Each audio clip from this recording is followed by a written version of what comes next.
വൈദ്യുത പദ്ധതികൾ നടപ്പിലാക്കുന്നതിന് ജനപ്രതിനിധികളുടെ സഹകരണം അനിവാര്യമെന്ന് മന്ത്രി കെ കൃഷ്ണൻകുട്ടി കാടാമ്പുഴ 110 kV സബ്സ്റ്റേഷന്റെ നിർമ്മാണോദ്ഘാടനം നിർവഹിച്ച് സംസാരിക്കുകയായിരുന്നു മന്ത്രി.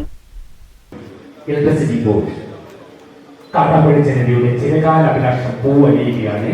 കാടാമ്പുഴ 110 kV സബ്സ്റ്റേഷന്റെ നിർമ്മാണോദ്ഘാടനത്തിന്റെ ഭദ്രദീപം തെളിയിക്കുകയാണ്. കാടാമ്പുഴ ജനതയുടെ ചിരകാല അഭിലാഷം കാടാമ്പുഴ ജനതയുടെ ചിരകാല അഭിലാഷമാണ് സാക്ഷാത്കരിക്കപ്പെടുന്നത്.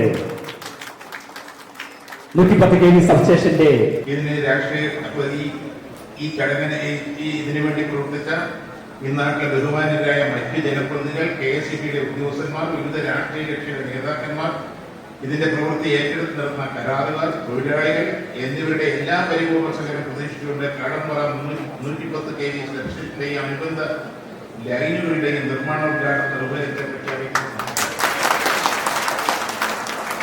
കോട്ടയ്ക്കൽ മണ്ഡലത്തിലെ വർദ്ധിച്ചുവരുന്ന വൈദ്യുത ആവശ്യകത നിറവേറ്റപ്പെടുന്നതിനായുള്ള കാടാമ്പുഴ 110 kV സബ്സ്റ്റേഷനും 5 കിലോമീറ്റർ 110 kV ഡബിൾ സർക്യൂട്ട് ലൈനും നിർമ്മിക്കുന്നതിനായി ലഭ്യമാക്കിയത് 19.8 കോടിയുടെ ഭരണാനുമതി. എടയൂർ, മാറാക്കര, കുറുവ, പൊന്മള തുടങ്ങിയ പഞ്ചായത്തുകളുടെയും കോട്ടയ്ക്കൽ നഗരസഭയുടെയും പരിധിയിലെ വൈദ്യുതി വിതരണം ശക്തിപ്പെടുത്തുന്നതിനാണ് പദ്ധതി നടപ്പിലാക്കുന്നത്. കാടാമ്പുഴ മൈത്രി ഭവൻ ഓഡിറ്റോറിയത്തിൽ നടന്ന പരിപാടിയിൽ professor K Abid Hussain Thangal MLA അധ്യക്ഷത വഹിച്ചു. കുറ്റിപ്പുറം ബ്ലോക്ക് പഞ്ചായത്ത് പ്രസിഡന്റ് വസീമ വേളേരി, കോട്ടയ്ക്കൽ നഗരസഭാ അധ്യക്ഷ ഡോക്ടർ ഹനീഷ, വളാഞ്ചേരി നഗരസഭാ അധ്യക്ഷൻ അഷ്റഫ് അമ്പലത്തിങ്ങൽ, വിവിധ ഗ്രാമപഞ്ചായത്ത് പ്രസിഡന്റുമാർ, KSEB ഉദ്യോഗസ്ഥർ, മറ്റ് രാഷ്ട്രീയ പാർട്ടി പ്രതിനിധികൾ തുടങ്ങിയവർ പങ്കെടുത്തു.